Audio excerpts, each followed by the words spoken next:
الحمد لله نحمده ونصلي على رسوله الكريم أما بعد فأعوذ بالله من الشيطان الرجيم بسم الله الرحمن الرحيم يا أيها الذين آمنوا اجتنبوا كثيرا من الظن إن بعض الظن إثم ولا تجسسوا۔ ایک اور جرم گناہ جسے لوگ گناہ نہیں سمجھتے حالانکہ وہ کبیرہ گناہ ہے اور اس پر بہت سخت وعیدیں ہیں، وہ ہے کسی کے ذاتی معاملات میں گھسنے کی کوشش کرنا، کسی کی پرائیویسی میں دخل اندازی دینا۔ اللہ تعالیٰ کی ایک صفت ہے ستار، چھپانے والا، گناہوں پہ پردہ ڈالنے والا۔ تو اللہ یہ چاہتے ہیں کہ میرے بندے بھی دوسرے کے عیوب کو چھپائیں، کھود کھرید کر کے کسی کے عیب پر مطلع نہ ہوں۔ آج یہ بہت بڑی بیماری ہے، اپنے حالات سے بے خبر رہتے ہیں اور دوسرے کے گھروں میں جھانکنے کی کوشش کرتے ہیں۔ رسول اللہ صلی اللہ علیہ وسلم نے ارشاد فرمایا، من استمع الى حدیث قوم وهم له کارہون صب فی اذنیہ الآنک یوم القیامہ۔ کچھ لوگ بات کر رہے تھے آپس میں، وہ خفیہ میٹنگ ہو رہی ہے، وہ آپس میں کوئی اپنا فیملی میٹر ہے اس پہ ڈسکس کر رہے ہیں، یا کوئی ایسی بات کر رہے ہیں جو وہ دوسروں کے سامنے نہیں لانا چاہتے، اور کوئی شخص ان کی طرف کان لگا کے کھڑا ہو تو آپ صلی اللہ علیہ وسلم نے فرمایا اس شخص کے کان میں قیامت کے دن پگھلا ہوا سیسا ڈالا جائے گا کہ جب وہ تمہیں اپنی بات نہیں سنانا چاہ رہے تو تم کیوں چھپ کے ان کی بات سن رہے ہو۔ گھروں میں بھی ایسا ہوتا ہے کہ آپ کوئی دو خواتین بیٹھ کے بات کر رہی ہیں تو تیسری خاتون چپکے سے ان کی بات سننے کی کوشش کریں گی۔ کسی کی پرائیویسی میں گھسنا، کسی کی پرائیویسی ذاتیات وہ نہیں بتانا چاہتا، آپ جاننا چاہتے ہیں، آپ کوئی خفیہ ایجنسی کے اہلکار ہیں، خفیہ ایجنسی والے کو بھی اس طرح کی کسی کی پرائیویسی میں گھسنے کی اجازت نہیں ہے۔ اس کے لیے بھی صرف ایک حد تک شریعت نے اجازت دی ہے کہ جہاں ملک کا مفاد ہو، آپ کو یہ ڈر ہے کہ کوئی جاسوس تو نہیں، انڈیا کا جاسوس تو نہیں بیٹھا ہوا ہے جو ملک کے خلاف سازش کر رہا ہے، تو اس کی جاسوسی کر کے اس کی باتیں سننے کی تو اجازت ہے۔ تو عام طور پر جو آج کل ایک پیٹرن پہ لوگ چل پڑے ہیں کہ وہ کون کیا کر رہا ہے، کس کے گھر میں کیا ہو رہا ہے، اس کا قیامت کے دن اللہ تعالیٰ سوال کریں گے۔ کئی مواقع پر اس حکم کی خلاف ورزی ہوتی ہے۔ پہلے میں اس بارے میں ایک اور حدیث سنا دوں کہ اس شریعت نے اس بارے میں کتنی سخت تاکید کی ہے۔ حدیث میں ہے کہ رسول اللہ صلی اللہ علیہ وسلم جب سفر سے واپس لوٹتے تو کئی مہینوں کا سفر ہوتا تھا، جب واپس لوٹتے تو مدینہ شہر کے کنارے پڑاؤ ڈالتے تھے اور کسی قاصد کو بھیجتے کہ جاؤ شہر میں اعلان کر دو، منادی کرا دو کہ یہ سفر سے قافلہ واپس لوٹ چکا ہے۔ اور آپ صلی اللہ علیہ وسلم نے صحابہ کو بھی منع کیا کہ اچانک گھر میں داخل نہ ہو، پہلے اطلاع دے دو کہ میں آ چکا ہوں۔ لتم تشت الشعیثہ وتستحد المغیبہ، اس کی ایک حکمت تو یہ ہے کہ جو بیوی ہے وہ شوہر کے لیے کچھ زینت اختیار کر لے گی اور تیار ہو جائے گی۔ شوہر گھر میں داخل ہو، اچانک میلے کپڑے ہوں بیوی کے اور گندا لباس ہو، بال بکھرے ہوئے ہوں، تو ظاہر ہے کوئی بھی شوہر اس چیز کو پسند نہیں کرتا۔ اور دوسری حکمت آپ صلی اللہ علیہ وسلم نے یہ بیان کی، فرمایا کہ کیا تم یہ چاہتے ہو کہ اچانک گھر میں داخل ہو اور کسی ایسی چیز پر مطلع ہو جاؤ جو تم نہیں دیکھنا چاہتے؟ انسان ہے، کوئی گناہ اس سے ہو سکتا ہے، ممکن ہے کوئی غلطی ہو جو وہ شوہر سے چھپا کے کر رہی ہو، تو اپنی بیوی کی پرائیویسی میں دخل اندازی کی اجازت نہیں ہے، بلکہ حکم یہ ہے کہ اچھا گمان رکھو، اچھا گمان۔ ایک عام نارمل حالات اگر چل رہے ہیں تو بدگمانی کرنے کی شریعت نے اجازت نہیں دی، خواہ وہ اپنی بیوی ہی کیوں نہ ہو۔ تو اچانک گھروں پہ چھاپا مارنا اس سے منع کیا ہے۔ مرد بعض دفعہ جلدی آ جاتا ہے کہ میں اس آفس سے میں دیکھوں میرے گھر میں کیا ہو رہا ہے، اچانک جناب گھر میں گھس گئے دیوار سے چھلانگ مار کے، ایسے گھس کے کسی کے عیب کو دیکھنے کی کوشش کریں گے، پھر تو فرشتہ تو دنیا میں کوئی بھی نہیں ہے۔ نتیجہ کیا نکلے گا؟ آپ بدگمان ہو جائیں گے۔ بعض دفعہ بیوی میں غلطی نہیں ہوتی لیکن وہ کوئی ایسا بے احتیاطی کا کام کرتی ہے، جب شوہر نے وہ کام دیکھ لیا تو اب شوہر کا دماغ چلنا شروع ہو جائے گا، شیطان اس کے دماغ میں اور وساوس ڈالے گا، بھئی یہ تو میں نے دیکھا ہے، پتہ نہیں کتنی ایسی چیزیں ہوں جو میں نہ دیکھ پاتا ہوں، طلاق تک نوبت پہنچے گی۔ تو اللہ کے رسول صلی اللہ علیہ وسلم نے جب اپنی بیوی کی پرائیویسی میں دخل اندازی کی اجازت نہیں دی ہے، اسی وجہ سے علماء کہتے ہیں کہ بیوی کا خط پڑھنا شوہر کے لیے جائز نہیں ہے. کوئی لفافے میں کوئی خط آیا شوہر کے لیے جائز نہیں اسے کھول کے پڑھ لے. وہ ایس ایم ایس پڑھنا بیوی کے، موبائل کھولنا اچانک چھاپا مارنا کہ دیکھوں کیا ایس ایم ایس ہے، یہ جائز نہیں ہے، اجازت نہیں ہے اس کی. اگر آپ کو اپنی زوجہ پہ شبہ ہے، اگر آپ کو شبہ ہے کہ ان کی ایکٹیویٹیز کچھ صحیح نہیں ہے تو پہلے بتا دیا جائے کہ بیگم آپ کے پاس جو بھی خط آئے گا پہلے میری نظر سے گزرے گا پھر آپ کے پاس آئے گا. وہ پہلے بتا دیں تاکہ وہ پہلے ہوشیار ہو جائے. وہ بتا دے بھائی مجھے کوئی ایسا خط نہ بھیجا جائے، مجھے کوئی ایسا ایس ایم ایس نہ کیا جائے، پھر جائز ہے، پھر اس کی اجازت ہے. یعنی پہلے اطلاع دے دی جائے تاکہ وہ محتاط ہو جائے کہ مجھے اللہ کے علاوہ میرے شوہر بھی دیکھ رہے ہیں. تو اللہ سے تو ڈر عام طور پہ نہیں لگتا، لیکن شوہر سے کم از کم اتنا تو ڈر ہوگا کہ آئندہ وہ کوئی ایسی غلط حرکت یا کوئی ایسی مشکوک حرکت نہیں کرے گی. تو ایس ایم ایس اچانک پڑھ لینا موبائل کھول کے یہ بھی جائز نہیں ہے. البتہ یہ ضرور ہے کہ آپ کو اگر اپنی بیوی کی ایکٹیویٹیز پہ شبہ ہے، اپنی وائف کے بارے میں آپ کو یہ ہے کہ پتہ نہیں ان کے کچھ کہیں ایسا تو نہیں کسی سے تعلقات ہوں، تو پہلے بتا دیا جائے کہ بیگم بس میں نگرانی، یوں نہ کہیں کہ مجھے شک ہے، یوں کہیے کہ آج کل کے حالات خراب ہیں اور میں چاہتا ہوں کہ بھئی میں گھر میں نگرانی رکھوں، تو اب تک جتنے ایس ایم ایس آپ کے پاس ہیں وہ ڈیلیٹ کر دیں، میں نہیں دیکھتا ان کو، لیکن آئندہ یہ ذہن میں رکھیے کہ آپ کے موبائل کے ایس ایم ایس میں چیک کروں گا، لہذا کوئی ایس ایم ایس آپ کے پاس غلط قسم کا آتا ہے تو مجھے خود ہی بتا دیں آپ کہ بھئی یہ دیکھیں پتہ نہیں کس نے کیا بھیج دیا ہے، تاکہ مجھے وہم نہ ہو. ادروائز میں نے اگر پکڑ لیا تو پھر جو ہے اس کا مطلب پھر کچھ دوسرا ہوگا، شیطان پھر میرا ذہن کسی بھی طرف لے جا سکتا ہے. دوسری بات، آپ بھی جب کسی کو ایس ایم ایس کریں تو جو سینٹ جو ہے اس میں آئٹم میں دیکھوں گا کہ آپ نے کیا بھیجا، یہ پہلے بتا دیا جائے پھر جائز ہے.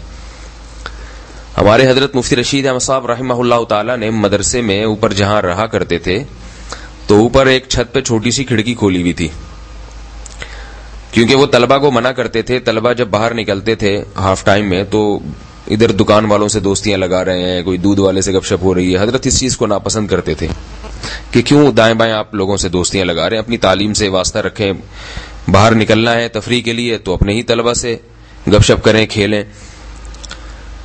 تو حضرت کو شکایات آتی تھیں کہ بھائی اس پہ عمل نہیں ہو رہا، تو حضرت نے یہ کیا کہ اوپر ایک کھڑکی کھول دی چھوٹی سی جھانکنے کے لیے، لیکن ساتھ ساتھ یہ بھی کیا کہ سب طلبہ کو پہلے بتا دیا کہ دیکھو وہ میں نے کھڑکی کھولی ہے اور میں کسی بھی وقت وہاں سے آپ لوگوں کو چیک کر سکتا ہوں کہ آپ سڑک پہ کیا کر رہے ہیں. یہ جائز ہے، پہلے بتا دیا، آپ طلبہ ہوشیار ہو گئے اور بار بار کھڑکی کی طرف دیکھتے رہتے تھے، وہاں سے کوئی دیکھ تو نہیں رہا. پھر یہ بھی ڈر ہوتا تھا بیٹھے ہوئے سڑک پہ بھائی ہم گپ شپ میں مشغول ہوں، پتہ چلا حضرت وہاں سے آ کے جھانکنا شروع کر دیں. تو یہ ڈر اتنا تھا کہ اس سے ہی طلبہ بہت سیدھے ہو گئے تھے. تو اس طرح سے تو کسی کی نگرانی کرنے کی اجازت ہے. آپ کو اپنے گھر میں اگر شبہ ہے کہ میرے گھر میں کوئی ایسی ایکٹیویٹیز ہیں، میں دفتر جاتا ہوں، آفس جاتا ہوں تو پتہ نہیں میرے گھر میں پیچھے کون آتا ہے، تو آپ بیگم کو پہلے بتائیں بیگم میں نے گھر کی نگرانی کے لیے کیمرہ لگایا ہوا ہے. اگر آپ چھپا کے لگانا چاہتے ہیں تو آپ بتا دیں چھپا کے لگایا ہوا ہے میں آپ کو نظر نہیں آ رہا لیکن کیمرہ آپ بیگم آپ کو دیکھ رہا ہے. تو بیگم صاحبہ انشاءاللہ اللہ سے ڈرے نہ ڈریں، کیمرے سے، خفیہ کیمرے سے ڈر جائیں گی وہ ٹھیک ٹھاک. اللہ سب بیگموں کو ہدایت عطا فرمائے. تو بیگم بھی شوہر کو بتا دے، شوہر پہ اگر اس کو شبہ ہے، خواتین کو بھی شبہات ہوتے ہیں شوہر پہ، بھئی ان کی ناجائز تعلقات ہیں، گرل فرینڈز کو فون کرتے ہیں یہ، تو اچانک موبائل پڑھنا نہ شروع کر دیں شوہر کا موبائل اٹھا کے کہ دیکھوں کس کس نے میسج. اس سے غلط فہمیاں پھیلیں گی. ممکن ہے کسی دوست نے لڑکی بن کے میسج بھیج دیا ہو، یا کوئی اور کسی ایک فاحشہ عورت نے بھیج دیا ہو میسج. آپ کے شوہر خراب نہ ہو لیکن کسی نے ان کے ساتھ مذاق کیا ہو، آپ نے اچانک میسج پڑھ لیا تو بدگمانی ہوگی، اس سے میاں بیوی کا تعلق خراب ہوگا. عورت کے لیے قطعاً اجازت نہیں ہے کہ وہ اپنے شوہر کا ان باکس جو ہے نا وہ میسیجز پڑھ کے دیکھے. اگر اس کو اپنے شوہر پہ واقعتاً شبہ ہے کہ بھئی ان کی ایکٹیویٹیز غلط ہیں تو بتا دے کہ میں آپ کی نگرانی کر رہی ہوں، آپ کے پیچھے میں نے بندے چھوڑ دیے ہیں، دیکھوں آپ آفس ہی جا رہے ہیں، کہیں اور تو نہیں جا رہے، آپ گپ شپ تو نہیں لگاتے لڑکیوں سے. تو جیسے بیوی کو اس کی اجازت نہیں ہے ناجائز حرکتوں کی، شوہر کو بھی نہیں ہے. تو خاتون بتا دے اس کو کہ بھئی آپ ذرا ہوشیار رہیں، پہلے جیسا معاملہ نہیں ہے، میں آپ کی نگرانی کر رہی ہوں اور میں آپ کی بیوی ہوں، مجھے یہ آپ کی حرکتیں پسند نہیں ہیں. بدگمانی نہ کرے، اس کو بتا دے کہ جو ہے نا کچھ ایسی ایکٹیویٹیز میرے سامنے آئی ہیں جس سے مجھے شبہات پیدا ہو گئے. تو بلا وجہ کسی کی پرائیویسی میں گھسنا بغیر اطلاع کے، یہ جائز نہیں ہے۔ حدیث میں آتا ہے رسول اللہ صلی اللہ علیہ وسلم نے ارشاد فرمایا کہ جس نے کسی شخص کے گھر میں جھانکا تو ایسے ہے جیسے وہ گھر کے اندر داخل ہو گیا۔ کیوں اتنی سخت وعید؟ اس لیے کہ جھانکنے سے آپ اس کے گھر میں آپ نے دیکھ لیا، خواتین پہ نظر پڑ گئی آپ کی۔ گھر کا دروازہ اس لیے بنایا جاتا ہے کہ باہر والوں کی نظر نہ پڑے میرے گھر کے اندر۔ ہر آدمی چاہتا ہے میرا گھر میرا ہو، میری مرضی کے بغیر کسی کی نظر نہ پڑے اس میں۔ بعض لوگ بیل بجاتے ہیں، دروازہ بجا کے بالکل گھر کے سامنے کھڑے ہو جاتے ہیں، جیسے ہی دروازہ کھلتا ہے ان کی نظر پورے گھر میں پڑ جاتی ہے۔ تو اصول یہ ہے کہ جب بیل بجائی ہے آپ نے، گیٹ کھلے گا تو آپ کنارے پہ کھڑے ہوں تاکہ آپ کی نظر گھر کے اندر نہ پڑے۔ یہ اصول ہیں، اخلاقیات ہیں جو شریعت نے بتائی ہیں۔ ہمارے اکابر کے واقعات میں ہے کہ ایک بزرگ تھے، وہ سو رہے تھے، وہ سو نہیں رہے تھے، آنکھیں بند کر کے لیٹے ہوئے تھے۔ ان کے قریب دو آدمی آئے اور باتیں کرنے لگے، بلکہ غالباً حضرت مفتی رشید احمد گنگوہی رحمہ اللہ تعالی کا واقعہ یہ۔ تو جب وہ باتیں کرنے لگے تو حضرت گنگوہی نے فوراً آنکھیں کھول دی، فرمایا دیکھو میں سو نہیں رہا ہوں، میں جاگ رہا ہوں۔ کیوں ایسا کیا؟ اس لیے کہ کہیں ایسا نہ ہو مجھے سوتا سمجھ کے یہ کوئی ایسی بات شروع کر دیں جو مجھ سے چھپانا چاہتے ہوں اور میں خام خواہ میں ان کی کسی برائی پہ مطلع ہو جاؤں میں۔ یہ ہوتے ہیں دیندار لوگ۔ ہمارے جیسا کوئی ہوتا تو جاگا ہوا بھی آنکھیں بند کر لیتا کہ اللہ کرے یہ مجھے سوتا سمجھے، میں بے ہوش ہو جاتا ہے، ایسے نفس روک لیتا، دل کی حرکت روک کے لیٹ جاتا، یہ مجھے مردہ سمجھے اور جو اگلنا ہے اگلنے پھر۔ تو یہ بے دینی کی بات ہے۔ جیسے ہم یہ چاہتے ہیں کہ ہماری کسی بات پر، ہمارے کسی عیب پر لوگ مطلع نہ ہوں، تو ہمیں یہ چاہیے کہ ہم دوسرے کے معاملے کو بھی چھپائیں، اس کے عیب پر ہم خود بھی دیکھیں۔ ایک ہے کسی کے عیب کو خود دیکھ لینا، یہ بھی یہ جرم ہے جس پر میں بات کر رہا ہوں۔ ایک ہے پھر اس عیب کو آپ دوسروں میں اچھالنا شروع کر دیں، یہ مستقل ایک دوسرا جرم ہے۔ اس کو غیبت کہتے ہیں، اس کو بہتان کہتے ہیں، اس کو چغلی کہتے ہیں، یہ ایک الگ ہے۔ ابھی تو صرف یہ بات ہو رہی ہے آپ کسی کو نہ بتائیں، صرف آپ کو پتا چل جائے، اگر یہ بھی غلط ہے۔ آپ کو کیوں پتا چلا؟ آپ نے کیوں اس کی پرائیویسی میں دخل اندازی کی کوشش کی ہے؟ تو ایک مرتبہ حضرت عبداللہ بن مسعود رضی اللہ تعالیٰ عنہ کے سامنے کچھ لوگ آئے، شکایت کی کہ فرمایا کہ فلاں کی داڑھی سے شراب کا قطرہ ٹپک رہا ہے۔ عبداللہ بن مسعود رضی اللہ تعالیٰ عنہ غضبناک ہوئے، فرمایا کہ اتنا تجسس کسی کی ذات میں اتنا گھسنے کی اللہ نے ہمیں اس کی اجازت نہیں دی ہے کہ ہم جا کے داڑیاں چیک کرنا شروع کریں کہ کوئی شراب تو نہیں پی ہوئی اس نے کسی کی، کہ پانی ہے یا شراب ہے۔ یہ ہمیں اللہ نے اجازت نہیں دی ہے اس کی۔ جو سامنے آ جائے نشے میں تو ہم اس کو کوڑے لگائیں گے، نہیں ہے تو ہمیں اب گھس کے کسی سے تفتیش کرنا، بھائی تو پیتا تو نہیں ہے، تیری داڑھی کو چیک کرنا اور بال چیک کرنا اور پھر اس سے سوالات کراس کوشچن پوچھ کرنا کہ دیکھوں یہ شراب میں تو نہیں ہے۔ تو اتنی سخت پابندی ہے اس کی۔ موبائل آپ آج کسی کو اپنا لیپ ٹاپ استعمال کے لیے دے دیں تو آپ نے جس کام کے لیے دیا ہے وہ کام تو کبھی نہیں کرے گا۔ وہ آپ کے سارے فولڈر کھول کے چیک کرے گا، تصویریں بھی چیک کرے گا، انٹرنیٹ میں آپ کی جو ہسٹری ہے وہ بھی چیک کرے گا کہ دیکھوں یہ کیا کیا ویب سائٹ پہ انہوں نے دیکھا ہے۔ تو بھئی تجھے کیا یہ دیکھ رہا ہے، تجھے کیا بھئی اس پاس؟ وہ اچھی چیز دیکھتا ہے، وہ گندی چیز دیکھتا ہے، آپ کو آپ کے پیٹ میں کیا مروڑا، اور آپ سے تھوڑی سوال ہوگا قیامت کے دن اس بارے میں۔ تو کیوں دیکھ رہا ہے وہ جا کے؟ غلط ہے یہ۔ میں اپنی بات بتاؤں، میں کوئی بزرگ نہیں ہوں، نہ میں کوئی نیک آدمی ہوں، لیکن ہمیں اس بات سے بڑی، میرے پاس اگر کوئی ساتھی لیپ ٹاپ دیتا ہے مجھے اپنا استعمال کے لیے، اول تو ضرورت نہیں ہے لیکن کبھی ضرورت پڑ جاتی ہے، اپنا لیپ ٹاپ خراب ہے تو کوئی ساتھی دیتا ہے، تو جس کام کے لیے دیا میں کبھی کسی فولڈر کو کلک نہیں کرتا۔ کیوں؟ اس لیے کہ کہیں ایسا نہ ہو کوئی ایسی بےہودہ چیز ہو جو اس نے نہ ڈالی ہو، اس کے کسی بچے نے، کسی بہن بھائی نے ڈال دی ہو۔ ایسا بھی ہوتا ہے بعض دفعہ، لیپ ٹاپ گھر میں سب استعمال کر رہے ہیں، کسی نے کچھ ڈال دیا اس میں، کسی دوست نے ڈال دیا۔ اب میں نے اگر اس فولڈر میں دیکھ لیا کوئی ایسی بےہودہ چیز تو میں اس لیپ ٹاپ والے سے بدگمان ہو جاؤں گا۔ دل جو ہے نا اپنے اختیار میں نہیں ہوتا، آدمی کو وسوسے آنے سے پتہ نہیں کیسا خراب آدمی ہے، حالانکہ وہ نہیں ہوتا بعض دفعہ خراب۔ تو بھئی دیکھو ہی نہیں کیا ہے ہماری بلا سے، اور اگر کبھی نظر اتفاق سے خود بخود پڑ گئی، کوئی سامنے کوئی چیز آ گئی تو بس پھر آدمی تعویل کر رہے، پھر بدگمانو۔ بدگمانی ایک الگ ٹاپک ہے، ابھی میں بدگمانی پر بیان نہیں کر رہا، تو وہ ایک الگ ٹاپک ہے۔ اگر کوئی چیز آ بھی گئی ہے سامنے تو اس کی تعویل کرے انسان، بھائی ہو سکتا ہے اس نے نہ ڈالی ہو۔ انٹرنیٹ پہ آپ نے کسی کو دیکھ لیا بےہودہ چیز دیکھتے ہوئے تو آپ تعویل کر لیں، بھائی ہو سکتا ہے کوئی اور ویب سائٹ کھول کے بیٹھا ہو یا اچانک کوئی ایسا ایڈ آ گیا ہو جس سے یہ بدگمان، یعنی جو ایسی بےہودہ چیز اچانک سامنے آ گئی ہو، تو اس طرح بھی ہو جاتا ہے بعض مرتبہ، اور اس کی مرضی کے بغیر بھی کوئی چیز سامنے آ سکتی ہے۔ تو تو کسی کا لیپ ٹاپ استعمال کرنا، اس میں پھر آپ سارے فولڈرز میں گھس جائیں اور دیکھنے لگیں کیا کیا، اس کے ای میل چیک کرنا. ہیکنگ کرتے ہیں لوگ، فیس بک سے پاسورڈ اٹھا لیتے ہیں، پھر دیکھتے ہیں کہ ای میل چیک کرنا شروع کر دیتے ہیں. یہ تمام چیزیں حرام ہیں، ناجائز ہیں، اس کی شریعت نے بالکل اجازت نہیں دی ہے. اور ایک بدماشی، اس کو میں بدماشی اس لیے کہوں گا کہ یہ میں خود بھگتا ہوا ہوں.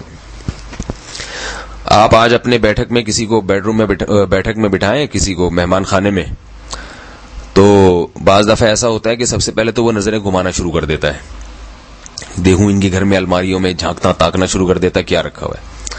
میرے ساتھ ایسے ہی ہوا، میں گیا مہمان کو بٹھایا، میں چائے وائے کے لیے گیا ہوں اندر. جب آیا تو پتا چلا وہ الماری کھول کے کھڑے ہوئے.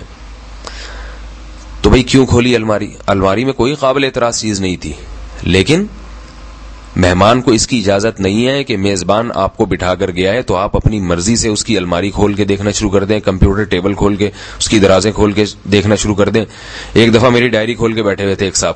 میری پرائیویٹ ڈائری تھی، میں نے رکھی ہوئی ہے، اس میں ظاہر ہے ڈائری میں کچھ بھی لکھ سکتا ہے انسان. تو اب میں آیا ہوں تو وہ میری ڈائری کا مطالعہ کر رہے ہیں. تو خیر اس میں کوئی الحمدللہ قابل اعتراض چیز نہیں تھی، لیکن اگر ہوتی تو وہ تو اچھال دیتے ساری دنیا میں کہ مفتی صاحب ہیں اور دیکھو انہوں نے لو لیٹر لکھا ہوا ہے، ٹھیک ہے نا. تو اور مقصد بھی یہی تھا کہ مولوی صاحب ہیں، مولوی صاحب کی تو تجسس کا ہر ایک کو بہت شوق ہوتا ہے.